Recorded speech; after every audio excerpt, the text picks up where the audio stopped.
नमस्कार, सिटी न्यूजच्या बुलेटिन मध्ये प्रेक्षकांचं मनपूर्वक स्वागत आहे। आज दिनांक 9 जून 2026 मंगळवार। बातमीपत्राची सुरुवात करूया सुविचार मालेने। समस्या कितीही मोठी असली तरी ती तुमच्या इच्छाशक्तीपेक्षा मोठी असू शकत नाही। प्रयत्न करा, मार्ग नक्की सापडेल। आजचा सुविचार आपण बघितलात। आता बघूया आजच्या ठळक बातम्या। या हेडलाईन्सचे प्रायोजक आहेत बीटीपी यात्रा ग्रुप अमरावती।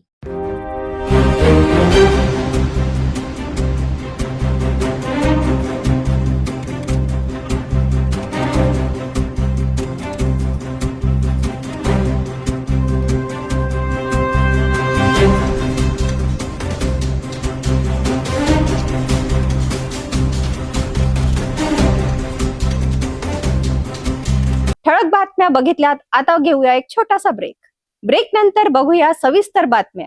सुरुवातीला एक नजर टाकूया शहरातील गुन्हेगारी क्षेत्रातील घडामोडींवर। अमरावतीत एका महिलेच्या निर्गुण हत्येने संपूर्ण जिल्हा हादरला असताना आता या प्रकरणावरून राजकीय आणि सामाजिक वातावरणही तापले आहे। 2 जून रोजी मार्डी रोड परिसरात काजल इंगळे या महिलेची अत्यंत अमानुष पद्धतीने हत्या करण्यात आली होती।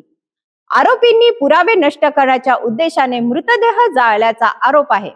मात्र घटनेला 8 दिवस उलटूनही आरोपी पोलिसांच्या हाती लागलेला नाही। याच पार्श्वभूमीवर बच्चू कडू यांचा प्रहार सामाजिक संघटनेने आज अमरावती पोलीस आयुक्त कार्यालयासमोर ठिय्या आंदोलन करत आरोपीला तातडीने अटक करण्याची जोरदार मागणी केली आहे।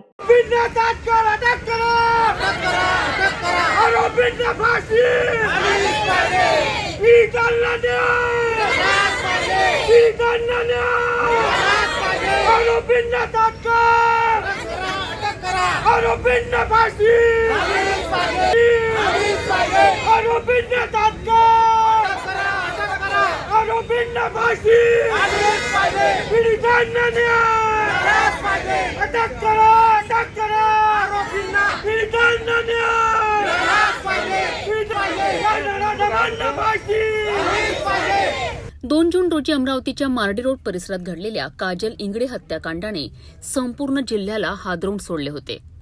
महिलेची अत्यंत क्रूर आणि अमानुष पद्धतीने हत्या करण्यात आली। त्यानंतर पुरावे नष्ट करण्याकरिता मृतदेह जाळण्यात आल्याचा आरोप करण्यात आला। घटनेनंतर पोलिसांनी तपासाची चक्रे फिरवली असली तरी तब्बल 8 दिवस उलटूनही आरोपीचा कोणताही ठोस सुगावा लागलेला नाही। यामुळे संतप्त झालेल्या बच्चू कडू यांच्या प्रहार सामाजिक संघटनेच्या कार्यकर्त्यांनी अमरावती पोलीस आयुक्त कार्यालयासमोर ठिय्या आंदोलन छेडलेत। हातात फलक आणि घोषणाबाजी करत आंदोलनकर्त्यांनी आरोपींना तात्काळ अटक करण्याची मागणी केली आहे। यावेळी राज्याचे गृहमंत्री देवेंद्र फडणवीस यांच्या विरोधातही जोरदार घोषणाबाजी करण्यात आली।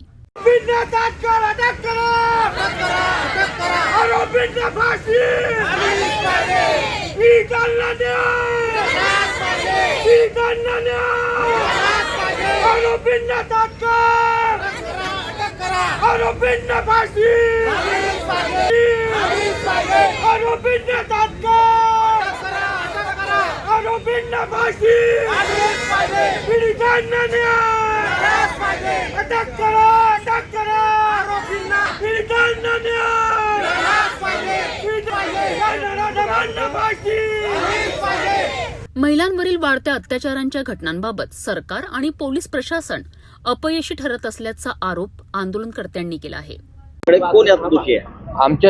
आमची एक रास्त मागणी आहे की या महाराष्ट्रात ज्या महिलांवर अत्याचार होत आहे, अत्याचाराचे प्रकार वाढलेले आहे। मागं 2 जून रोजी अमरावतीत स्वर्गीय काजल इंगळे हिची एक निर्गुण हत्या झालेली आहे आणि त्या निर्गुण हत्येच्या मागं कोण यंत्रणा आहे, कोणी ते असं नीच कृत्य केलं, त्या नराधमांना, त्या आरोपींना अटक केली पाहिजे।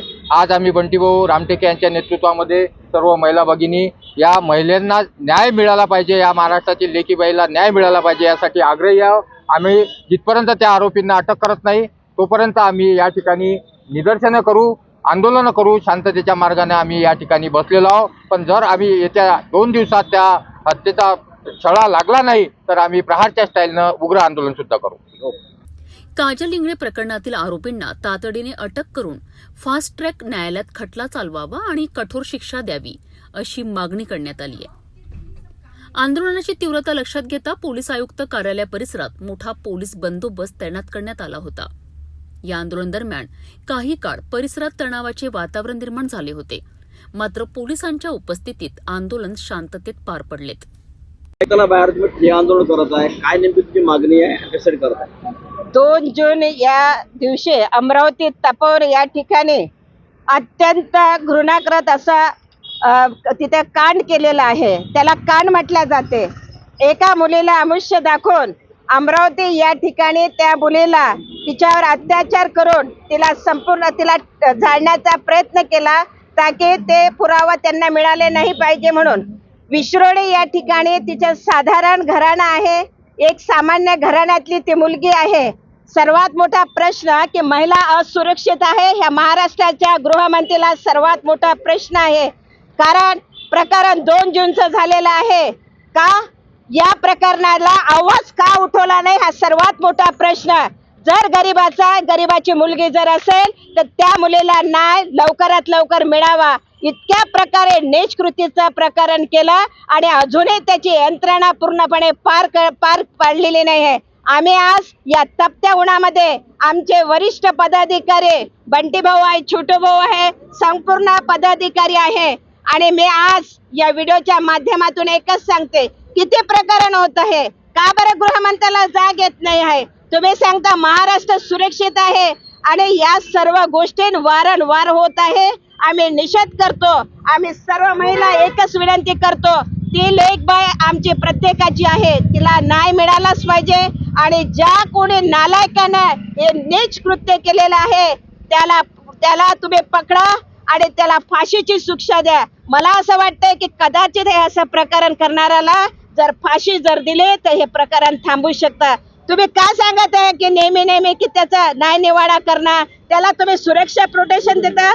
तुम्ही आमच्यासारख्या महिलांना सुरक्षा प्रोटेक्शन देऊ शकत नाही, परंतु जो निर्दोष जो गुन्हेगार करतो त्याला पूर्णपणे तुम्ही त्याचं प्रोटेक्शन करता. हे निर्लज्जपणा या गोष्टीला म्हटल्या जाते. काजल इंगळे हत्याकांडातील आरोपी अद्याप मोकाट असल्याने नागरिकांमध्ये संतापाची भावना वाढताना दिसत आहे. प्रहार संघटनेने आंदोलनाचा इशारा देत आरोपींना तातडीने अटक करण्याची मागणी केली आहे. आता पोलीस तपासाला गती देत या प्रकरणाचा छडा कधी लावतात आणि आरोपीला कधी अटक होते याकडे संपूर्ण अमरावतीचे लक्ष लागले आहे. एक नजर अन्य महत्त्वाच्या बातम्यांवर. अमरावतीतील दसरा मैदान विद्युत वितरण उपकेंद्राच्या अखत्रीत येणाऱ्या परिसरात गेल्या अनेक दिवसांपासून रात्रीच्या वेळी वारंवार वीज खंडित होत असल्याची समस्या गंभीर बनली आहे. महालक्ष्मी नगर, रविनगर, दसरा मैदान परिसर, महादेवनगर, अंबा कॉलनी आणि इतर भागातील नागरिकांना दररोज अंधाराचा सामना करावा लागतो आहे. वीज गेल्यानंतर नागरिक जेव्हा तक्रार करतात तेव्हा फेस उडाला आहे, काम सुरू आहे, सबस्टेशन डाऊन आहे किंवा लोड जास्त झाल्याने ट्रिप झाली आहे अशी ठरलेली उत्तरे दिली जात असल्याचा आरोप नागरिकांनी केला आहे. वारंवार होणाऱ्या त्रासांमुळे संतप्त नागरिकांनी मध्यरात्री थेट दसरा मैदान उपकेंद्र गाठलेत. मात्र कार्यालयात पोहोचल्यानंतर त्यांना एकही जबाबदार कर्मचारी किंवा अधिकारी उपस्थित आढळला नाही. विशेष म्हणजे कार्यालयातील लाईटे, पंखे आणि कूलर सुरू होते, म्हणजेच उपकेंद्रात वीज होती, मग नागरिकांच्या घरात अंधार का, असा संतप्त सवाल उपस्थित करण्यात आला. नागरिकांनी कार्यालयाची पाहणी केली असता ग्राहकांच्या तक्रारी नोंदविणाऱ्या रजिस्टरमध्ये कोणतीही नोंद नसल्याचेही दिसून आलेत. स्थानिक नागरिकांनी आरोप केला आहे की उपकेंद्राचा फोन सतत व्यस्त असतो किंवा कॉलला प्रतिसाद दिला जात नाही. त्यामुळे लहान मुलांना घेऊन रात्री उशिरा कार्यालयात यावे लागत आहे. बिल वेळेवर भरूनही दर्जेदार आणि अखंडित वीजपुरवठा मिळत नसल्याने नागरिकांमध्ये तीव्र नाराजी पसरली आहे. आता महावितरण प्रशासन या गंभीर समस्येची दखल घेणार का आणि नागरिकांना वारंवार होणाऱ्या अंधारातून दिलासा मिळणार का, याकडे सर्वांचे लक्ष लागले आहे. हे आहे महाराष्ट्र राज्य विद्युत वितरण मंडळ, रविनगर, दसरा मैदान. रोज रात्री लाईन जातात, हे म्हणतात की आमचा फेस गेला, आमचं हे गेला. एकही कर्मचारी इथे उपस्थिती नाही आहे. इथं येऊन बसणारे लोक आहे, पूर्ण बघून घ्या. महालक्ष्मी नगर, दसरा मैदान पूर्ण. अंबाव कॉलनी, महादेवनगर, रविनगर सगळेच आहे. हे ऑफिस टाकलं, थांबा टाकतो ना सगळं. हे बघा ऑफिस खुलं आहे, लाईन आहे यांची, पण आमच्या इथची लाईन जाते. आम्ही बिलं भरतो, फुकटचे भरतो. हा कर्मचारी एकही नाही आहे. हे बघा एकही कर्मचारी नाही आहे. हा आहे तक्रार करता, एकही नाही आहे इथं. सगळे साहेब झोपले लोक आहे, कोणीच नाही इथं. हे बा कूलर चालू आहे, बा कूलर चालू आहे. हे बा हे काय वाजत हा फुकटाचे येते का? हा हे बा लाईट चालू असा, संडासच्या लाईट चालू आहे. हे बा काय गरज संडासच्या लाईट चालू असायला, सगळे चालू आहे. हे बा ह्या रूमचं काम नसून लाईट चालू आहे. इथचे शेगडी चालू आहे, इलेक्ट्रिक शेगडी आहे. हे बा इथं एकही कर्मचारी नाही आहे, पंखा चालू आहे. वा एक सुद्धा कर्मचारी नाही आहे. एकही कर्मचारी दाखवा. खुर्चीवर बघा कोणीच नाही आहे. रजिस्टर तसंच पॅक आहे, कोणीच नाही इथं. हे बा सगळं चालू आहे.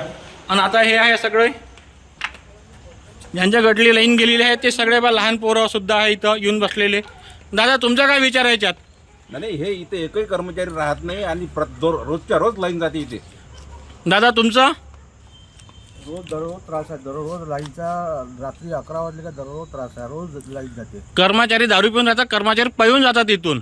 बरोबर. एकही कर्मचारी ते उपस्थित सगळे तक्रार करता येऊन बसलेले 1 घंट्यापासून. डेली सगळ्या 5 घरावर 10 घरावर लोड येते, बाकी पुऱ्या एरियाची लाईन चालू राहते. हे लहान मुलगी सुद्धा येऊन बसले इथं. 2 वर्षाची मुलगी आहे बिचारी, ते येऊन बसले इथं. तुमचं काय म्हणणं आहे? अरे 2 दिवसापासून काली लाईन गेली, झाडं नाही, पाणी नाही, हवा नाही, काहीच नाही. लाईन बिल नाही भरलं, ते आपल्या घरावर येऊन पडते. हे लोक फोन उचलून ठेवतात. हे लोक फोन लागत नाही यांचे. तुमचं काय म्हणणं दादा? अरे काही साहेब पण हजर नसते तर काय कोणीच हजर नाही येतं. गव्हर्नमेंटचा हाच प्रॉब्लेम आहे. तुमचं म्हणणं सांगा दादा. दररोज लाईन चालली आमची महालक्ष्मी नगरमधली, रविनगरमधली. दररोज संध्याकाळी झोपाच्या लाईन जाते. ओके, आता यांचं करायचं काय? यांचे हातपाय तोडायचे का यांची लाईन गायब करायची आहे ते सांगा आता फक्त. हे बा एक सिक्युरिटी गार्ड आहे फक्त इथं, बाकी कोणीच नाही आहे. ते पण म्हणते माझ्या हातात काहीच नाही आहे. दादा तुमचं मन सांगा काय आता? या तुम्ही लाईटमध्ये या, जराशी फोकसमध्ये या. बोला आता, तुम्ही कर्मचारी आहे ना, बोला. या आता कोण आलं? हां हे कर्मचारी फील्डवर गेले. अमरावती शहरात वादळी पावसाने अक्षरशः थैमान घातलं असून शहरातील जनजीवन विस्कळीत झालं आहे. झाडे उन्मळून पडले, वीज वाहिन्यांवर फांद्या कोसळल्या आणि रस्त्यावर मोठ्या प्रमाणात अडथळे निर्माण झाल्याने प्रशासन तात्काळ ऍक्शन मोडमध्ये आली आहे. महानगरपालिकेकडून युद्ध पातळीवर मदत कार्य सुरू करण्यात आलं असून स्वतः आयुक्त वर्षा लढ्ढा यांनी घटनास्थळी धाव घेत परिस्थितीचा आढावा घेतला आहे. सोमवारी अमरावती शहरात अचानक आलेल्या वादळी पावसाने मोठे नुकसान केलंय. जोरदार वाऱ्यांमुळे शहरातील विविध भागांमध्ये मोठमोठी झाडे उन्मळून पडली, तर अनेक ठिकाणी झाडांच्या फांद्या रस्त्यावर कोसळल्या. यामुळे प्रमुख आणि अंतर्गत मार्गांवर वाहतूक पूर्णपणे विस्कळीत झाली. काही ठिकाणी झाडे थेट वाहनांवर कोसळल्याच्या घटना घडल्या असून वीज वाहनांवर फांद्या पडल्याने धोका निर्माण झाला. परिस्थिती गंभीर होताच अमरावती महानगरपालिकेच्या आपत्ती व्यवस्थापन पथकाने तात्काळ घटनास्थळी धाव घेतली. जेसीबी, क्रेन आणि अग्निशमन दलाच्या मदतीने रस्त्यांवरील अडथळे हटवण्याचे काम युद्धपातळीवर सुरू करण्यात आले. अधिकारी, कर्मचारी आणि आपत्ती व्यवस्थापन पथक रात्रभर कार्यरत राहिलेत. सकाळी आयुक्त वर्षा लढ्ढा यांनी शहरातील विविध भागांना भेट देऊन प्रत्यक्ष पाहणी केली. त्यांनी सुरू असलेल्या मदत कार्याचा आढावा घेत तातडीने रस्ते मोकळे करण्याचे आणि वीज व मूलभूत सेवा सुरळीत करण्याचे निर्देश दिलेत. नागरिकांच्या सुरक्षिततेला सर्वोच्च प्राधान्य देत आपत्ती व्यवस्थापन यंत्रणा अधिक सज्ज ठेवण्याचेही आदेश त्यांनी दिले आहेत. महानगरपालिकेकडून नागरिकांना अनावश्यकपणे घराबाहेर न पडण्याचे आवाहन करण्यात आले असून धोकादायक झाडे आणि वीज वाहनांपासून दूर राहण्याचे निर्देश देण्यात आले आहेत. वादळी पावसाच्या या संकटानंतर अमरावती महानगरपालिका पूर्ण क्षमतेने मैदानात उतरली असून शहर पूर्ववत करण्यासाठी वेगाने काम सुरू आहे. प्रशासनाचा दावा आहे की लवकरच सर्व बाधित भागातील परिस्थिती नियंत्रणात आणली जाईल.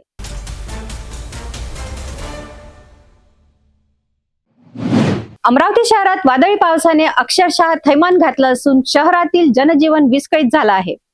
झाडे उन्मळून पडले, वीज वाहिन्यांवर फांद्या कोसळल्या आणि रस्त्यावर मोठ्या प्रमाणात अडथळे निर्माण झाल्याने प्रशासन तात्काळ ऍक्शन मोडमध्ये आली आहे. अमरावती शहरात सोमवारी दुपारनंतर अचानक आलेल्या वादळी वाऱ्यासह मुसळधार पावसाने मोठी हानी घडवून आणली. ताशी वेगाने वाहणाऱ्या वाऱ्यामुळे शहरातील अनेक भागांमध्ये मोठमोठी झाडे रस्त्यावर कोसळलीत. अनेक ठिकाणी वीज पुरवठा खंडित झाला तर वाहतुकीलाही अडथळा निर्माण झाला. काही वस्त्यांमध्ये घरांचे पत्रे आणि छप्पर उडाल्याने नागरिकांचे मोठे आर्थिक नुकसान झालेत. अनेक कुटुंबियांना सुरक्षित ठिकाणी हलविण्याची वेळ आली. या पावसानंतर विविध भागात पाणी साचल्याने नागरिकांना मोठ्या गैरसोयींचा सामना करावा लागला. प्रशासन आणि महानगरपालिकेच्या पथकांनी मदत कार्य सुरू केले असले तरी नुकसानाचा आकडा सातत्याने वाढत असल्याचे चित्र आहे. बडनेरा विधानसभा मतदारसंघाचे आमदार रवी राणा यांनी नुकसानग्रस्त भागांची प्रत्यक्ष पाहणी केली. कोसळलेली झाडे, उडालेले छप्पर आणि बाधित कुटुंबियांची त्यांनी भेट घेत परिस्थितीची माहिती जाणून घेतली. यावेळी नागरिकांनी आपल्या अडचणी आमदारांसमोर मांडल्यात. त्यानंतर रवी राणा यांनी संबंधित प्रशासनाला तातडीने मदत कार्य गतिमान करण्याचे निर्देश दिलेत. 3 ठिकाणी मी माहिती घेतोय. 3 ठिकाणचे झोळा आणि पूर्ण गर्दी जाम झालेली आहे. तिथे एकही अधिकारी तुमचा नाही. आता तो विंचूरकर आता पहिल्या दिसत आहे मला. माझं म्हणणं असं आहे, उद्याच्या उद्या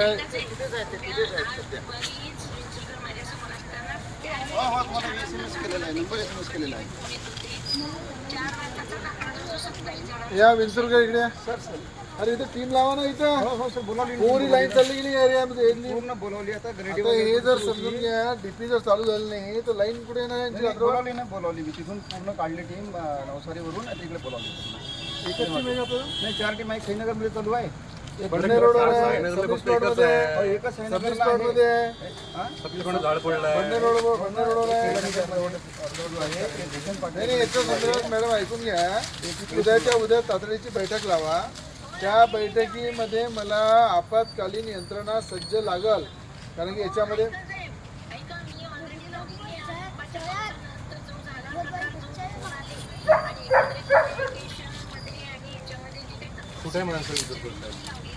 आणि ज्या झाडाचे अर्ज आलेले आहे, घराघरातून अर्ज आले, हे झाड शिकस्त झालेलं आहे, त्याच्या मुळा पूर्ण सडलेल्या आहे, हे पडणार आहे. ते अर्ज पहिले काढायला लावा. एखाद्याच्या अंगावर पडाल, एखादं काही लोक दुर्घटना होऊन जाईल मोठ्या प्रमाणात, तर ते अर्ज जे आपले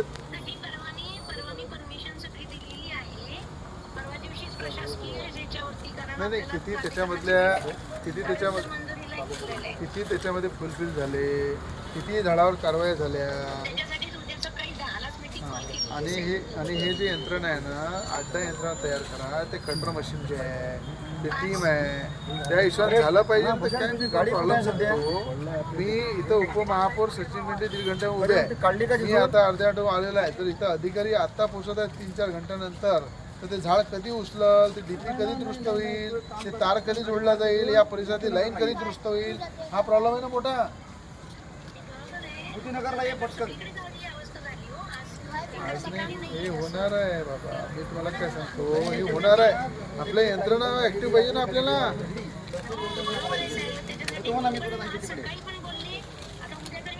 या सगळ्यांची माहिती घ्या. उपायुक्त आहे, जे सहाय्यक आयुक्त आहे, इकडे तिकडे गेलेले आहेत, त्यांना सगळ्यांना वेगवेगळ्या स्पॉटवर पाठवा. ते सगळ्या स्पॉटवर फिरत आहे. पण इथं अधिकारी दिसले पाहिजे. आणि उद्या नंतर यंत्रणा सुधारली नाही तर तुम्हालाही बाहेर निघाला. मी सगळीकडे उद्या दुरुस्त करून टाका यंत्रणा. आणि हे आता इथं पडलंय त्यांना सगळ्यांना ऍक्टिव्ह करा. नागरिकांना वीज, पाणी, आरोग्य आणि आपत्कालीन सेवा त्वरित उपलब्ध करून देण्यात याव्यात. तसेच नुकसानग्रस्तांना आवश्यक ती मदत देण्याची मागणीही त्यांनी केली आहे. वादळी पावसामुळे झालेल्या या नुकसानीतून सावरण्याकरिता प्रशासन आणि लोकप्रतिनिधी यंत्रणा कामाला लागली असली तरी अनेक कुटुंबे अजूनही मदतीच्या प्रतीक्षेत आहेत. जागोजागी अचानक चक्रीवादळामुळं, पावसामुळं जागोजागी झाडं पडलेले आहे. या ठिकाणी अमरावती शहरामध्ये सचिनभाऊ भेंडे उपमहापौर सुद्धा गेल्या 4-5 घंट्यापासून स्वतः प्रत्येक एरियामध्ये फिरत आहे. मोतीनगर आहे, स्वस्तिक नगर आहे, किरण नगर आहे, साईनगरचा परिसर आहे, त्याचप्रमाणे सबनीस प्लॉट आहे, रवीनगर आहे, महाजनपूर आहे, न्यू स्वस्तिक नगर आहे. या सगळ्या परिसरामध्ये आणि गाडगेनगरचा तो भाग जो आहे त्या भागात सुद्धा लड्डा मॅडम ज्या कमिशनर आहे त्यांना निर्देश दिले मी की आपत्कालीन सगळ्या व्यवस्था सज्ज करा आणि त्या ठिकाणी प्रत्येक ठिकाणी असं अचानक हवातून येणारच आहे, पाणी येणारच आहे. त्या झाडा पडल्यामुळं इलेक्ट्रिकचे तारं तुटतात, डिप्या बंद होतात आणि त्याच्यामुळं पूर्ण एरियाची लाईन जाते. या संदर्भात MSEB विभाग, महानगरपालिका आणि वृक्ष तोड्याचा जे विभाग आहे त्या सगळ्यांनाच या ठिकाणी सज्ज केलेलं आहे. जागोजागी याच्यावर कारवाई चालू आहे. येणाऱ्या अर्ध्या एक घंट्यामध्ये सगळ्या भागामध्ये ज्या ज्या भागामध्ये लाईन गेले त्या भागामध्ये लाईनसुद्धा येईल. स्वतः उपमहापौर पूर्ण एरियामध्ये फिरून सचिन भाऊ भेंडे याची पाहणी करत आहे. कमिशनरशी आम्ही सगळे संपर्कामध्ये आहे. उपआयुक्त वगैरे सगळे रस्त्यावर उतरले आणि मला असं वाटतं की आता ज्या ज्या ठिकाणी झाडं आहे ते जवळपास त्यांना इमर्जन्सीच्या माध्यमातून कापणं पण पूर्ण झालेलं आहे, उचलणं सुरू आहे आणि जागोजागी जे तारा तुटल्या ते तारा जोडणंसुद्धा MSEBच्या माध्यमातून चालू आहे. मग थोड्याच वेळात बाकी एरियामध्ये सुद्धा लाईन सुरू होणार आहे. प्रशासनाचा दावा आहे की लवकरच सर्व बाधित भागातील परिस्थिती नियंत्रणात आणली जाईल. एक नजर लहान बातम्यांवर. आमदार रवी राणा यांनी पुन्हा एकदा मुख्यमंत्री देवेंद्र फडणवीस यांच्यावरील आपली निष्ठा जाहीर केली आहे. मी फडणवीसांचा सैनिक आहे असे म्हणत त्यांनी आपल्या राजकीय भूमिकेबाबत स्पष्ट संदेश दिला आहे. शिवसेना वाढवा, पण या ठिकाणी मी आधीच सांगितलं की मी स्वतः सन्माननीय देवेंद्र फडणवीस साहेबांचा एक निष्ठावान सैनिक म्हणून मी काम करत आहे आणि जिथपर्यंत राजकारणामध्ये देवेंद्र फडणवीस साहेब आहे तिथपर्यंत त्यांच्यासोबत सुद्धा मी ताकदीनं काम करेल. मी जिथपर्यंत राजकारणामध्ये आहे तिथपर्यंत राज्याचे मुख्यमंत्री देवेंद्र फडणवीस साहेबांसोबतच काम करेल.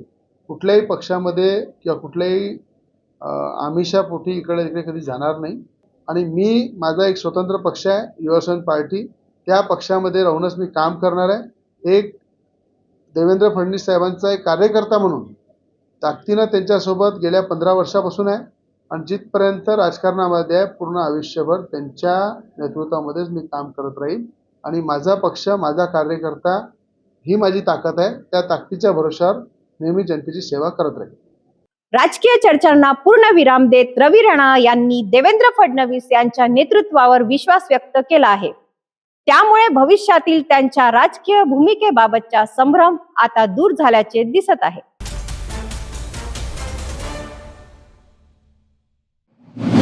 मंत्रिमंडळ विस्ताराच्या चर्चामध्ये आमदार रवी राणा यांचे नाव सातत्याने पुढे येत आहे. मात्र मंत्रिपदाबाबत बोलताना राणा यांनी अतिशय संयमी भूमिका घेतली असून अंतिम निर्णय मुख्यमंत्री देवेंद्र फडणवीस यांचाच असेल असे त्यांनी स्पष्ट केले आहे. माझ्या बाबतीमध्ये जो काही निर्णय घ्यायचा आहे सन्माननीय देवेंद्र फडणवीस साहेब घेतील. मला मंत्री बनवलं का नाही बनवलं काय मला त्याची पर्वा नाही आहे. माझ्या जनतेचे प्रश्न, माझ्या जिल्ह्याचे, राज्याचे जे प्रश्न असतात, एक सक्षम मजबूत मुख्यमंत्री महाराष्ट्राला मिळालेले आहे. महाराष्ट्राचे मुख्यमंत्री म्हणून देवेंद्र फडणवीस ज्या पद्धतीने जमिनीवर राहून काम करतात, तो शेतकऱ्यांचा प्रश्न असो, आज कर्जमाफीच्या विषयी शेतकऱ्यांसाठी जो शब्द दिला तो त्यांनी पाडला. बँकेचं भलं न करता थेट शेतकऱ्यांचं भलं झालं पाहिजे हा विचार करणारा राज्यामध्ये पहिला मुख्यमंत्री आहे. त्यांचं नाव आहे देवेंद्र फडणवीस आहे, की ज्यांनी शेतकऱ्यांच्या भल्यासाठी शेतकऱ्याची कर्जमाफी झाली पाहिजे असा निर्णय घेतला. आणि मला असं वाटतं की आज राज्यामध्ये एक सक्षम मजबूत मुख्यमंत्री काम करत आहे. त्यांच्या नेतृत्वामध्ये आम्ही काम करत आहे. आमच्या सगळ्या जनतेचे प्रश्न त्या ठिकाणी निकाली निघत आहे. आणि विशेष म्हणजे विदर्भाचा आमदार मुख्यमंत्री आहे राज्याचा, याच्यापेक्षा मोठा गर्व काय. विदर्भामध्ये आमदार म्हणून ते निवडून येतात आणि राज्याचे मुख्यमंत्री म्हणून पुन्हा राज्याला न्याय देतात. तर मला असं वाटतं की देवेंद्र फडणवीस साहेबांच्या नेतृत्वामध्ये मला मंत्रिपद मिळो किंवा नाही मिळो त्याची मी पर्वा करत नाही, पण देवेंद्र फडणवीस साहेबांच्या नेतृत्वामध्ये मी काम करत राहील. अनेक ठिकाणी जनतेची इच्छा असते रवी राणा मंत्री झाले पाहिजे. या जिल्ह्यामध्ये बच्चू कडू मंत्री झाले, यशोमतीताई मंत्री झाल्या, प्रवीण पोटे मंत्री झाले, डॉक्टर बोंडे मंत्री झाले. आज या जिल्ह्यामध्ये सिनियर आमदार म्हणून जेव्हा मी काम करतो तर त्या मंत्रालयामध्ये, त्या राज्यामध्ये जेव्हा काम करताना ज्या कामाचा अनुभव आहे त्याची नोंद राज्याचे मुख्यमंत्रीसुद्धा घेतात, राज्याचे अनेक मंत्री घेतात, अधिकारी घेतात. म्हणून त्या उद्देशानं जनतेची इच्छा आहे, जनतेच्या मनामध्ये आहे की रवी राणा मंत्री झाले पाहिजे. तो वेळेनुसार जे मुख्यमंत्री निर्णय घेईल त्या पद्धतीने करू. मंत्रीपद मिळो अथवा न मिळो, आपण जनतेसाठी आणि पक्षासाठी काम करत राहू, अशी भूमिका रवी राणा यांनी मांडली आहे. आता मंत्रिमंडळ विस्तार झाल्यास मुख्यमंत्री कोणाला संधी देतात याकडे सर्वांचे लक्ष लागले आहे.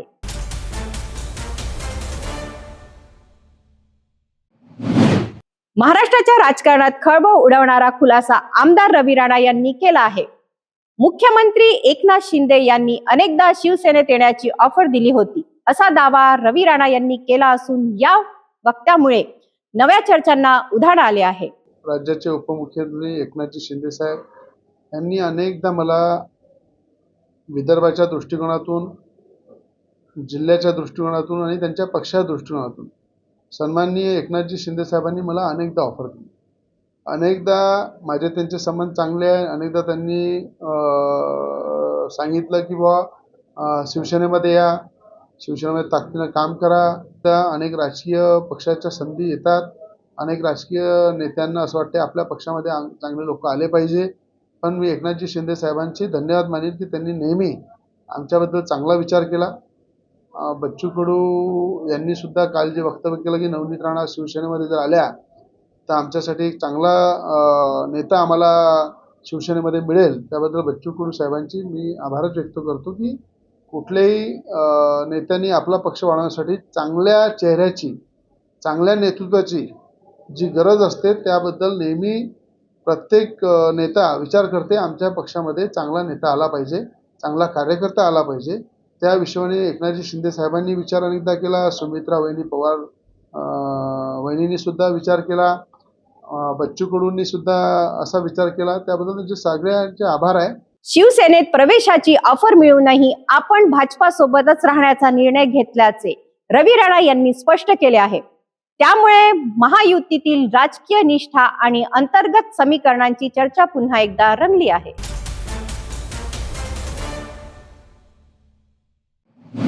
राजकारणात पदासाठी पक्षांतर करणाऱ्यांची चर्चा होत असताना आमदार रवी राणा यांनी मात्र पदापेक्षा विचार मोठे असल्याचा संदेश दिला आहे. नवनीत राणा यांच्या राज्यसभा प्रकरणाचा दाखला देत त्यांनी पक्षनिष्ठेचे महत्त्व अधोरेखित केले आहे. महायुतीमध्ये एकनाथ शिंदे साहेबांची सेना आहे, सुमित्रा वहिनी पवारांची राष्ट्रवादी आहे आणि मला असं वाटते त्या भारतीय जनता पार्टीच्या नेत्या आहे, भारतीय जनता पार्टीचे कार्यकर्ते आहे. आणि कोणालाही असं वाटते की नवनीत राणांना एक भारतीय जनता पार्टीतर्फे त्यांना राज्यसभा मिळाली पाहिजे. हे अमरावतीकरांची, महाराष्ट्राची, अनेक महाराष्ट्राच्या बाहेरच्या लोकांची इच्छा आहे की नवनीत राणा संसदमध्ये गेल्या पाहिजे. त्या ठिकाणी अनेक देशाचे, राज्याचे प्रश्न त्यांनी मांडले पाहिजे. आणि साहजिक आहे की राज्यसभा जर आली ह्या महायुतीमध्ये तर ती भारतीय जनता पार्टीला सुटली पाहिजे. या उद्देशानं देवेंद्र फडणवीस साहेबांची इच्छा होती, नवनीत राणांची सुद्धा त्याच्यामध्ये इच्छा होती. मी सुद्धा सुमित्रा वहिनींना आणि पार्थदादा पवारांना विनंती केली की भारतीय जनता पार्टीकडे जर ही राज्यसभा आली तर निश्चितच नवनीत राणा यांना भारतीय जनता पार्टीतर्फे संधी मिळू शकते. आणि ती संधी आदरणीय सन्माननीय देवेंद्र फडणवीस साहेबांना आम्ही विनंती केली होती की बुवा अशा प्रकारे जर ही सीट जर आपल्याकडे घेतली तर नवनीत राणाला आपल्या भारतीय जनता पार्टीच्या माध्यमातून संधी द्यावी. त्यासाठी देवेंद्र फडणवीस साहेब सुद्धा पॉझिटिव्ह होते. आणि सुमित्रा वहिनींचं सुद्धा पक्षाच्या दृष्टिकोनातून त्यांचं त्या ठिकाणी राष्ट्रवादी पक्षाकडूनच त्यांनी लढलं पाहिजे. राष्ट्रवादी पक्षामध्ये नवनीत राणा आल्या पाहिजे ही जी अट टाकली ती नवनीत राणाला मान्य नव्हती. म्हणून त्या ठिकाणी राष्ट्रवादी पक्षाचा उमेदवार त्यांनी शोधला आणि त्याला उमेदवारी दिली. राजकीय लाभापेक्षा विचार आणि निष्ठेला महत्त्व देण्याचा संदेश रवी राणा यांनी दिला आहे. त्यामुळे त्यांच्या या वक्तव्याची राजकीय वर्तुळात जोरदार चर्चा सुरू झाली आहे. भेटूया एका छोट्याशा विश्रांतीनंतर.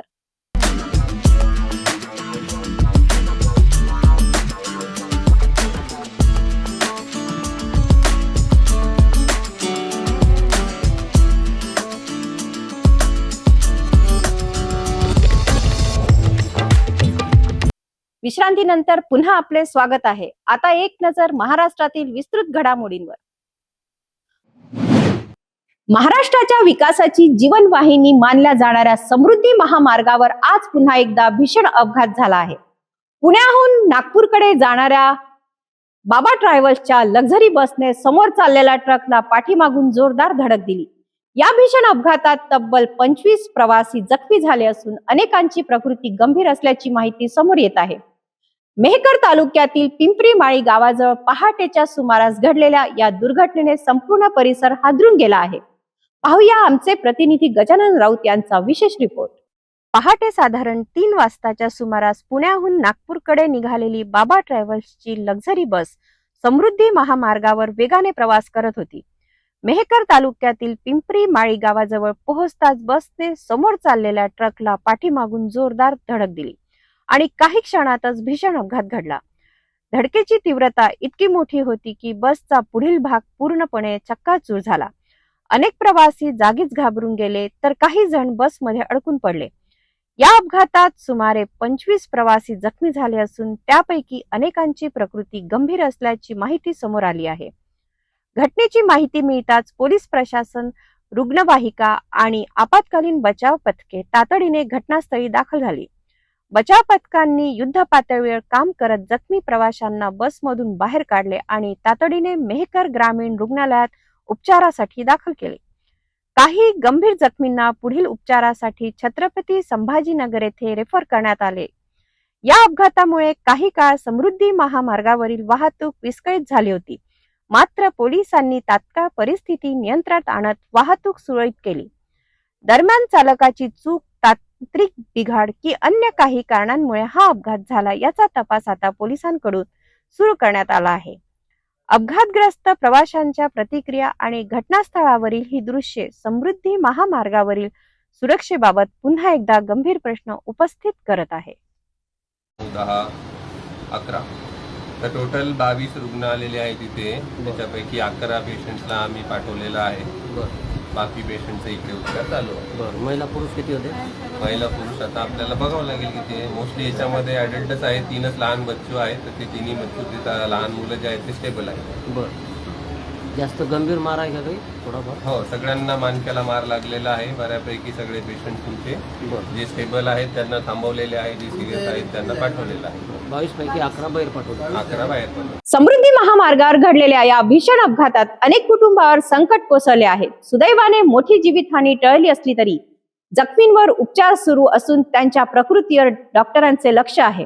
अपघाताचे नेमके कारण तपासानंतरच स्पष्ट होणार असले तरी वाहन चालकांनी वेगांवर नियंत्रण ठेवणे आणि वाहतूक नियमांचे पालन करणे अत्यंत आवश्यक आहे.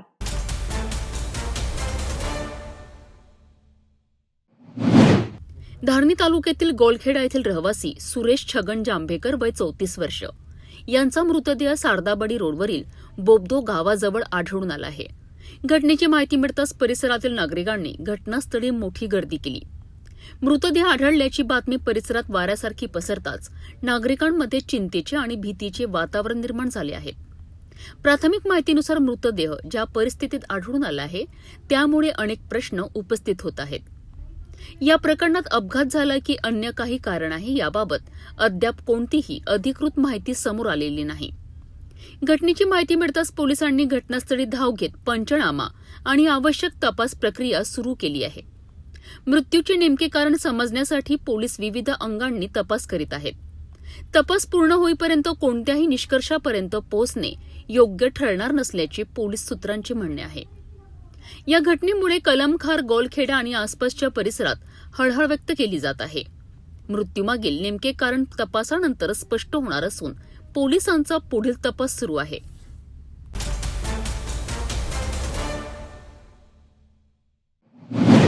उच्च शिक्षणाची स्वप्ने उराशी बाळगून संघर्ष करणाऱ्या विद्यार्थ्यांच्या अडचणी पुन्हा एकदा चर्चेत आल्या आहेत. अकोला शहरातून समोर आलेल्या एका हृदयदायक घटनेने संपूर्ण परिसरात हळहळ व्यक्त केली जात आहे. नर्सिंग शिक्षण घेत असलेल्या एका होतकरू विद्यार्थिनीच्या निधनानंतर तिच्या कुटुंबियांनी आर्थिक अडचणी आणि वाढत्या शैक्षणिक खर्चाबाबत गंभीर प्रश्न उपस्थित केले आहेत. लक्षात आलं की पप्पाला खूप पैसे लागू राहिले. पप्पा म्हणे मी नीटची आणि सीईटीची परीक्षा देत नाही. जसं माझ्या मुलीनं केलं तर दुसऱ्या मुलीनं असा विचार करून की असं टोकाचं पाऊल उचलू नये.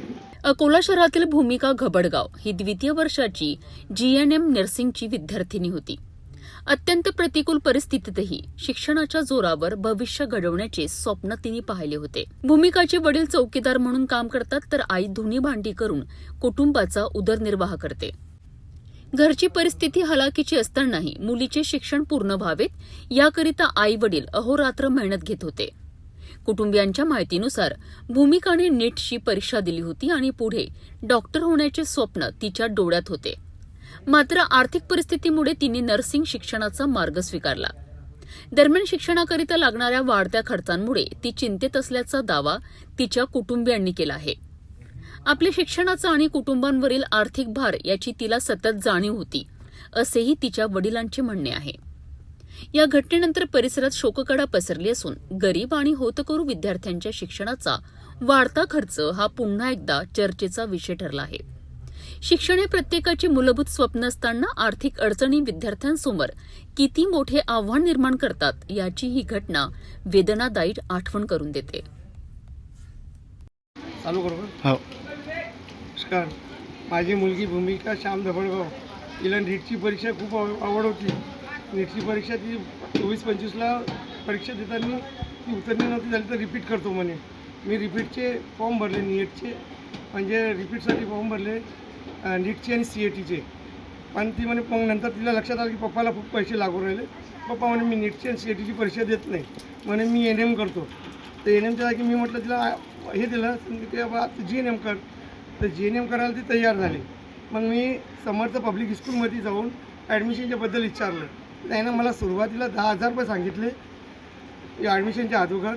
मग ॲडमिशन झाल्यानंतर 1 महिन्यानंतर 30,000 रुपये सांगितले की तुम्हाला आता 30,000 रुपये भरावं लागतील.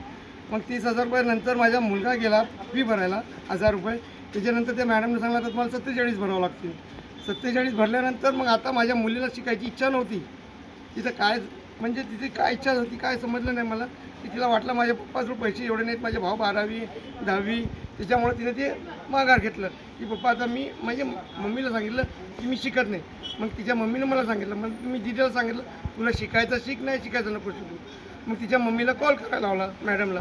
तर मॅडमने डायरेक्टली बोलले की तुमच्या मुलीला जर शिकायचं असेल किंवा नसेल शिकायचं असेल तर 2,70,000 रुपये भरून तुम्ही तुमचे डॉक्युमेंट घेऊ शकता, तसं तुम्हाला डॉक्युमेंट देता येणार नाही. तर हे माझ्या मुलीला म्हणजे स्पीकर ऑन असताना माझ्या बायकोला माईकवर आवाज येत नव्हता म्हणून स्पीकर ऑन होता. तर ते मॅडमचा आवाज ऐकायला गेला माझ्या मुलीला, म्हणून माझ्या मुलीनं ते टेन्शन घेऊन ते तिनं रविवारी 7 तारखेला ते तिने सुसाईड केलं की मा बाप कुठून पैसे भरणार. माझा भाऊ 12वी, माझ्या लायना भावाची 10वी आणि माझी GNMचे 2,70,000 रुपये अजून पुढं भरायचे आहेत. त्या कारणानं तिनं हे निर्णय घेऊन सगळं आखरी ते दुर्लभ काम केलं तिनं. माझं असं मत आहे की माझ्यासारख्या ज्या मुली आहेत त्यांचं असं होऊ नये म्हणून माझ्या मुलीने हे विचार करून सगळं हे काम केलं आहे. आज रोजी तुमच्यासारखे बरेच गोरगरीब लोक जे शिक्षणासाठी मोठमोठ्या उच्च शिक्षणासाठी बाहेरगावी जातात किंवा त्यांची फी भरण्याची ऐपत नाही आहे किंवा ते फी भरू शकत नाही. मोलमजुरी करणारे लोक बरेच गरीब कुटुंबातले लोक आहेत. या लोकांना तुम्ही आता याच्यानंतर आज जे ताईनं हा जे टोकाचं पाऊल उचललं तर यावर तुम्ही जे बाकी जे लोक आहे जे पालक वर्ग आहे त्यांना तुम्ही काय संदेश देणार? माझं फक्त हे मत आहे की जसं माझ्या मुलीनं केलं तर दुसऱ्या मुलीनं असा विचार करून की असं टोकाचं पाऊल उचलू नये.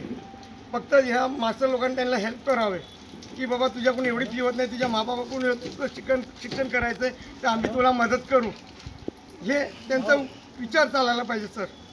बाकी माझे बायको भांड्याचं काम करते, मी चौकीदारी करतो, तर तिला वाटलं माझ्या बाबाला एवढे पैसे कुठून आणून देतील. मग तसंच माझ्यासारखे अजून बरेच जण असतील, त्यांचा पण विचार करा. राज्यात मोफत शिक्षणाची व्यवस्था केलेली आहे राज्य सरकारनं आणि अण्णाभाऊ साठे महामंडळातर्फे ONRT ची स्थापना केलेली आहे.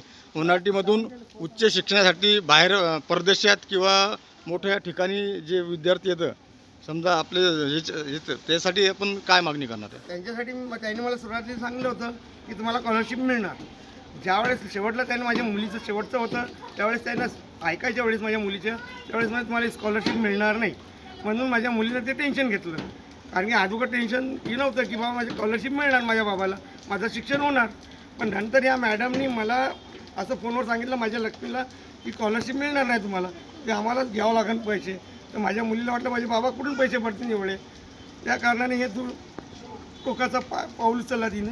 भूमिकाच्या निधनाने केवळ एका कुटुंबाचे स्वप्न तुटले नाही, तर शिक्षणासाठी संघर्ष करणाऱ्या हजारो विद्यार्थ्यांच्या वास्तवाकडेही समाजाचे लक्ष वेधले गेले. या प्रकरणात कुटुंबियांनी केलेल्या आरोपाची पडताळणी संबंधित यंत्रणांकडून होणे आवश्यक आहे. मात्र वाढता शैक्षणिक खर्च आणि आर्थिकदृष्ट्या दुर्बल विद्यार्थ्यांना मिळणाऱ्या मदतीचा प्रश्न पुन्हा एकदा ऐरणीवर आला आहे.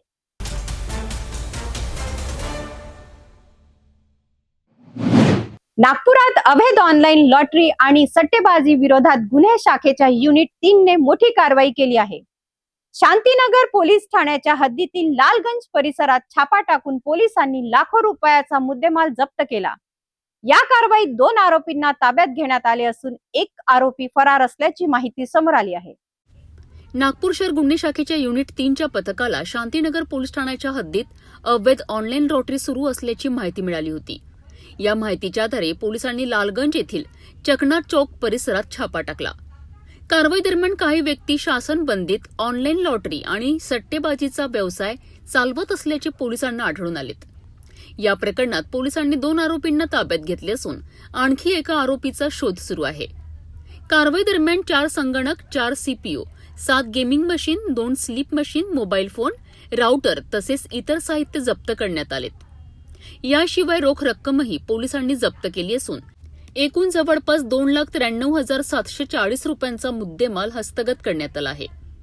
या प्रकरणी महाराष्ट्र जुगार कायद्याच्या संबंधित कलमान्वये शांतीनगर पोलीस ठाण्यात गुन्हा दाखल करण्यात आला आहे. गुन्हे शाखेच्या अधिकाऱ्यांनी आरोपी आणि जप्त मुद्देमाल पुढील कायदेशीर कारवाईकरिता शांतीनगर पोलिसांच्या ताब्यात दिला आहे. अवैध ऑनलाईन सट्टेबाजी आणि जुगार व्यवसायाविरोधात अशा प्रकारच्या कारवाया पुढेही सुरू राहतील असा इशारा पोलिसांनी दिला आहे. आम्हाला गुप्त बातमीदाराकडून माहिती मिळाली की शांतीनगर या ठिकाणी लालगंज चौक परिसरात 2 ठिकाणी ऑनलाईन लॉटरीचं काम सुरू आहे. त्यावरून आम्ही ही माहिती वरिष्ठांना दिली. वरिष्ठांच्या मार्गदर्शनाखाली आम्ही 2 टीम तयार केले. माझी म्हणजे आणि काटोके साहेबांची 2 टीमने 2 ठिकाणी कारवाई केली आणि त्यामध्ये त्या ठिकाणी लालगंज चौकातल्या एक आरोपी मिळून आला. त्याचं नाव आहे दीपक आनंदराव पराते आणि त्याच्या ताब्यातून आपल्याला 2 कॉम्प्युटर, 4 गेमिंग मशीन आणि इतर साहित्य असा 2 लाख रुपयाचा मुद्देमाल मिळून आला. आणि दुसऱ्या ठिकाणी पथकाने केलेल्या कारवाईमध्ये 2 आरोपी मिळून आले. त्यामध्ये सचिन रहांगले आणि अनिकेत वकालकर. त्या ठिकाणी आपल्याला 4 कॉम्प्युटर, 7 गेमिंग मशीन आणि इतर साहित्य असा 2,93,000 रुपयाचा मुद्देमाल मिळून आला. तर या कारवाईमध्ये कोण कोण होते आणि जे आरोपी अटक आहे यांच्यामध्ये काही पार्श्वभूमी रिपोर्ट समोर आला आहे का? या कारवाईमध्ये युनिट 3चे दोन्ही पथकाचे अधिकारी आणि अंमलदार हजर होते. सर्वांनी मिळून कारवाई केलेली आहे. ही कारवाई माननीय सीपी सरांच्या मार्गदर्शनाखाली, तसेच joint CP sir, additional crime sir, तसेच DCP crime sir, ACB crime sir आणि माननीय उपपोलीस सर मोहनकर सर यांच्या मार्गदर्शनाखाली दोन्ही पथकाने केलेली आहे. तर हा जे आरोपी मिळाला त्यांना स्वतःचा होता की कुणाच्या याच्यासाठी काम करायचे आणि काही पार्श्वभूमी रिपोर्ट समोर आला? त्यामधील जे सुरुवातीचा आहे तो बाबाबाईसाठी काम करत होता असं सांगितलं आहे आणि दुसरं जे आहे ते सागर धनंजोडे याच्यासाठी काम करत होते अशी माहिती मिळालेली आहे. ऑनलाईन लॉटरी आणि सट्टेबाजीच्या माध्यमातून आर्थिक व्यवहार करणाऱ्या विरोधात नागपूर पोलिसांनी पुन्हा एकदा कठोर भूमिका घेतल्याचे या कारवाईतून दिसत आहे. या प्रकरणाचा पुढील तपास शांतीनगर पोलीस करीत आहेत.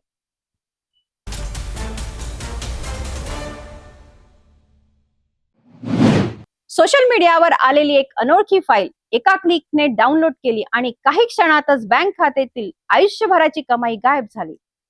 अमरावती जिल्ह्यातील धामणगाव रेल्वे येथे सायबर फसवणुकीची धक्कादायक घटना समोर आली आहे.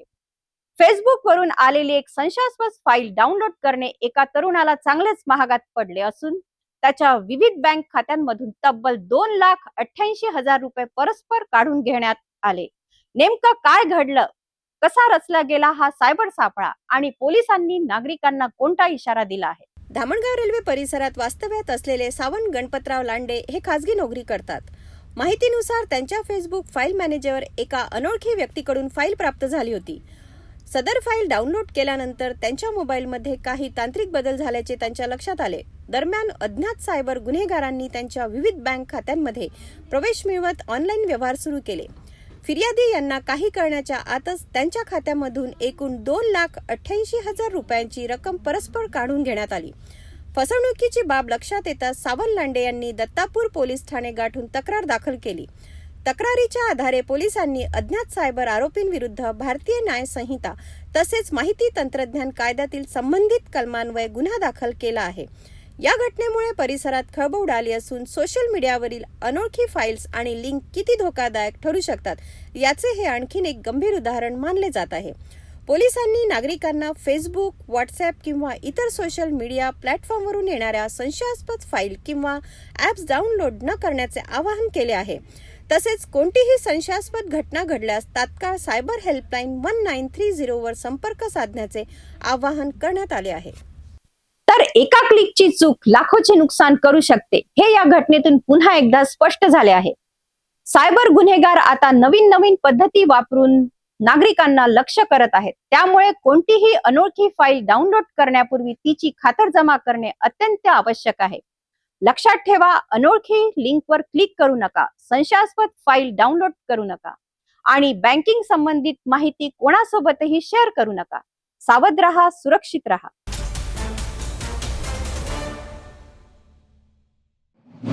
अमरावती जिल्ह्यातील अंजनगाव सुरजी तालुक्यातील वजोबा बाग येथे मानवतेला काळीमा फासणारी धक्कादायक घटना समोर आली आहे. नाथजोगी भटक्या समाजाच्या एका गरीब कुटुंबाचे घर जेसीबीच्या साहाय्याने जमीनदोस्त करण्यात आल्याचा गंभीर आरोप समोर आला आहे. रोजंदारी करून उदरनिर्वाह करणाऱ्या या कुटुंबावर अन्याय झाल्याचा आरोप होत असून या घटनेमुळे भटके आणि विमुक्त समाजामध्ये संतापाची लाट उसळली आहे.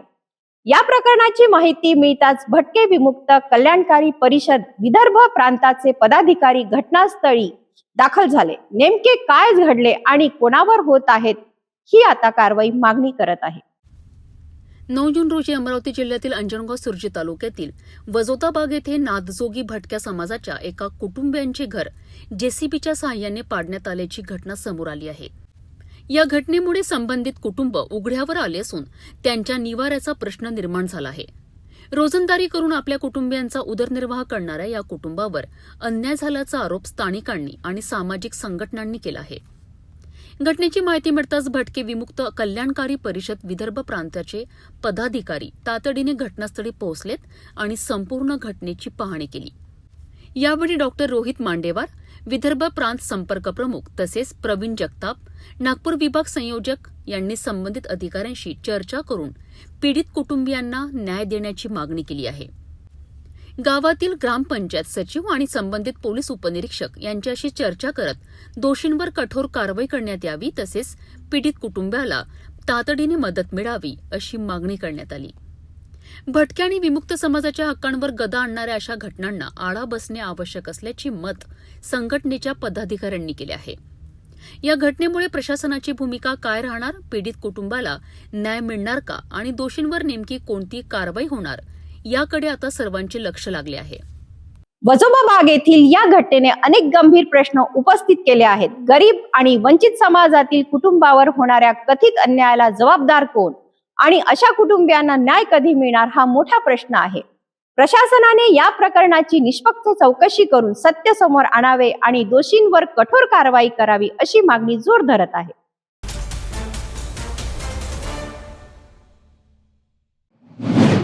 नागपुरातून एक अत्यंत धक्कादायक आणि संतापजनक घटना समोर आली आहे. एका पित्याने आपल्या अल्पवयीन मुलीचा लैंगिक छळ केल्याचा गंभीर आरोप समोर आला आहे. या प्रकरणात पोलिसांनी आरोपीला अटक केली आहे. या घटनेमुळे संपूर्ण परिसरात खळबळ उडाली असून नेमके काय आहे हे प्रकरण पाहूया विशेष रिपोर्ट. नागपूर शहरातील नंदनवन पोलीस ठाण्याच्या हद्दीत ही धक्कादायक घटना उघडकीस आली आहे. नंदनवन पोलीस ठाण्याचे वरिष्ठ पोलीस निरीक्षक कैलास देशमाने यांनी दिलेल्या माहितीनुसार एका अल्पवयीन मुलीच्या संदर्भात गंभीर स्वरूपाची तक्रार पोलिसांकडे प्राप्त झाली. तक्रारीची गंभीर दखल घेत पोलिसांनी तात्काळ तपास सुरू केला. प्राथमिक चौकशीत आरोपी हा पीडित मुलीचा पिता असल्याचे समोर आले. त्यानंतर पोलिसांनी आवश्यक कायदेशीर प्रक्रिया पूर्ण करत आरोपीला ताब्यात घेत अटक केली. पीडित मुलीच्या संरक्षणासाठी आणि तिच्या गोपनीयतेचा सन्मान राखण्यासाठी पोलिसांकडून आवश्यक खबरदारी घेतली जात आहे. या प्रकरणाचा अधिक तपास नंदनवन पोलीस करत असून सर्व संबंधित पुरावे आणि माहिती संकलित केली जात आहे. दरम्यान या घटनेमुळे परिसरात संताप व्यक्त केला जात असून आरोपीवर कठोर कारवाईची मागणी होत आहे. सावत्र बाप आहे, त्याचं वय 38 वर्ष आहे. आपल्या सावत्र मुलीशी तिचं वय 8 वर्ष आहे. तिच्यासोबत पोक्सोचे जे सेक्शन्स आहेत 8-12 त्या अनुषंगाने त्यानं त्या मुलीसोबत गैरवर्तन केलेलं आहे. त्या अनुषंगाने त्या आईच्या फिर्यादीवरून गुन्हा दाखल करण्यात आलेला होता आणि यातील जो आरोपी आहे 38 वर्षाचा जो आहे सावत्र वडील, त्यांना या गुन्ह्यामध्ये अटक करण्यात आलेली असून मान्य न्यायालयाने त्यांना विचार केलेला असून तो सध्या जेलमध्ये आहे. हा जो आरोपी आहे हा मजुरीचे काम करतो, दारू पिण्याच्या सवयीचा आहे आणि नंदनवन झोपडपट्टी या ठिकाणी तो राहतो. त्या अनुषंगानं जे काही पुरावे आणि गोळा केलेले आहेत त्या अनुषंगाने तपास चालू आहे. अल्पवयीन मुलींवरील अत्याचार हा अत्यंत गंभीर बाब असून अशा प्रकरणामध्ये पीडितांच्या गोपनीयतेचे संरक्षण आणि संवेदनशील वृत्तांकन करणे आवश्यक आहे. या प्रकरणात पोलिसांचा तपास सुरू असून न्यायालयीन प्रक्रियेनंतरच पुढील बाबी स्पष्ट होणार.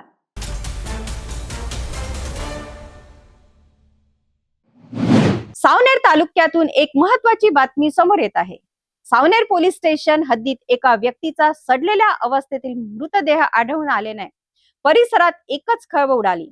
नागरिकांनी दिलेल्या माहितीच्या आधारे पोलिसांनी तात्काळ घटनास्थळी धाव घेत तपास सुरू केला. विशेष म्हणजे पोलिसांच्या तत्पर तपासामुळे मृत व्यक्तीची ओळखही पटण्यात यश आले आहे. सावनेर पोलीस स्टेशन हद्दीत एका व्यक्तीचा सडलेल्या अवस्थेतील मृतदेह आढळून आल्याची माहिती नागरिकांनी आपत्कालीन सेवा क्रमांक 112 द्वारे पोलिसांना दिली. माहिती मिळताच पोलीस निरीक्षक ऋतुजा जाधव यांनी तात्काळ घटनास्थळी धाव घेतली आणि पोलिसांच्या पथकासह तपासाची सूत्रे हाती घेतली. घटनास्थळी फॉरेन्सिक पथकाला पाचारण करण्यात आले. पथकाने घटनास्थळाची पाहणी करून आवश्यक नमुने आणि पुरावे संकलित केलेत. सामाजिक कार्यात अग्रेसर असलेल्या हितज्योती आधार फाउंडेशनच्या सदस्यांनी मृतदेह सुरक्षितपणे उचलून सावनेर ग्रामीण रुग्णालयात दाखल केला. वैद्यकीय अधिकाऱ्यांनी तपासणीनंतर संबंधित व्यक्तीचा मृत्यू झाल्याचे घोषित केलेत. मृत व्यक्तीची ओळख पटवण्याकरिता सावनेर पोलिसांनी विविध पोलीस ठाण्यांमधील हरवलेल्या व्यक्तींच्या नोंदीची पडताळणी केली. तपासादरम्यान मृताची ओळख संदीप आसोलकर वय 35 वर्ष राहणार छिंदवाडा मध्य प्रदेश अशी पटली आहे. संबंधित व्यक्ती हरवल्याची नोंद यापूर्वी करण्यात आल्याचेही तपासात समोर आले आहे. प्राथमिक माहितीनुसार संबंधित व्यक्ती घरातून निघून गेली होती. मात्र मृत्यूचे नेमके कारण अद्याप स्पष्ट झालेले नसून त्याबाबत अधिकृत माहिती शवविच्छेदन अहवालानंतरच समोर येणार आहे. सध्या मृतदेह पुढील वैद्यकीय तपासणी आणि शवविच्छेदनाकरिता नागपूर मेडिकल रुग्णालयात पाठवण्यात आला असून सावनेर पोलीस या प्रकरणाचा अधिक तपास करीत आहेत. सावनेर पोलिसांच्या तत्पर तपासामुळे मृत व्यक्तीची ओळख पटवण्यात यश आले आहे. मात्र मृत्यूचे नेमके कारण अद्याप स्पष्ट झाले नसून शवविच्छेदन अहवालानंतरच संपूर्ण चित्र समोर येणार आहे. या प्रकरणाचा पुढील तपास सावनेर पोलीस करीत आहेत. जाता जाता पुन्हा एकदा आजच्या ठळक बातम्या. या हेडलाईन्सचे प्रायोजक आहेत बीटीपी यात्रा ग्रुप अमरावती.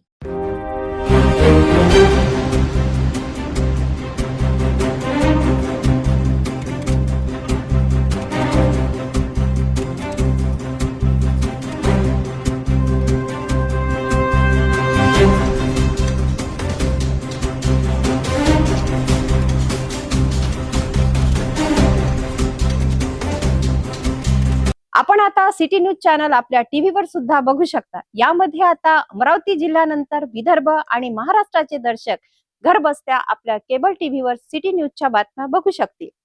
लवकरच आम्ही आपल्यापर्यंत पोहोचणार आहोत. जर आपल्या टीव्हीवर सिटी न्यूज चॅनल दिसत नसेल तर आपण आपल्या केबल ऑपरेटरशी संपर्क साधावा. आपण सिटी न्यूज केबलच्या व्यतिरिक्त YouTube, फेसबुक, इंस्टाग्राम आणि ट्विटरवर सुद्धा बघू शकता. याकरिता सोशल मीडिया अकाउंट सबस्क्राईब करा, फॉलो करा, लाईक करा. YouTube अकाउंट सबस्क्राईब करण्याकरिता सबस्क्राईब बटनला क्लिक करा आणि बेल आयकॉन दाबायला विसरू नका. कारण सर्वात आधी समाचार आपल्यापर्यंत पोहोचणार आहे. तसेच सिटी न्यूजचे फेसबुक पेज लाईक करा, इंस्टाग्राम आणि ट्विटर हँडल फॉलो करा. आपण व्हॉट्सअपवर सुद्धा सूचना देऊन न्यूज प्राप्त करू शकता. व्हॉट्सअप नंबर स्क्रीनवर येत आहे. हे बातमीपत्र एवढ्यावरच थांबूया. पुन्हा भेटूया नवीन घडामोडींसोबत. नमस्कार. हर खबर पर पैनी नजर, हर मुद्दे पर सटीक वार, यही है सिटी न्यूज की पहचान. जहाँ सच्चाई की आवाज दबाई जाती है, वहाँ सिटी न्यूज उठाता है सवाल. हर स्क्रीन पर, हर प्लेटफॉर्म पर हमारी मौजूदगी बोलती है. सिटी न्यूज, हमेशा सच के साथ. अस्वीकरण. सिटी न्यूज चॅनलवर राजकीय, सामाजिक, धार्मिक कार्यकर्ते, प्रशासकीय अधिकारी, कर्मचारी किंवा कोणत्याही व्यक्तीने व्यक्त केलेले विचार अथवा माहिती ही त्यांची वैयक्तिक मते आहेत. त्या मतांशी सिटी न्यूज चॅनलची सहमती असणे आवश्यक नाही.